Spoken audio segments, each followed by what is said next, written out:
Hey, what's going on, guys? In this video we are going to see how to calculate the input impedance of this transistor circuit.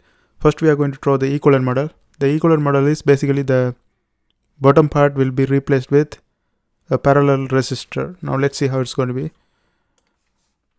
Okay, first we have this BJT.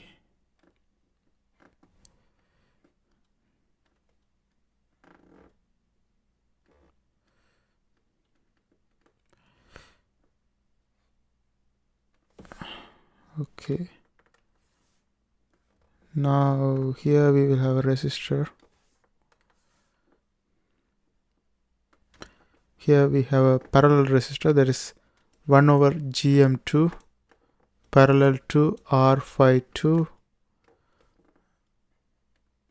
and here we have an input resistance.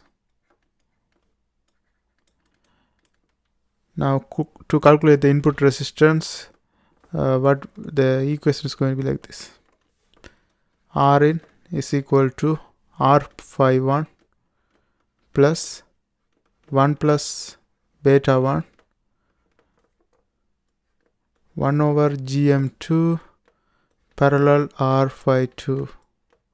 Okay, this is the input impedance equation, and that's it. Now we have calculated the input impedance, and that's it. I hope you guys find this video helpful. Thanks for watching, and if you are trying to learn electronics, there are a bunch of videos in my playlist. I hope you guys watch that too. Don't forget to subscribe. See you next time.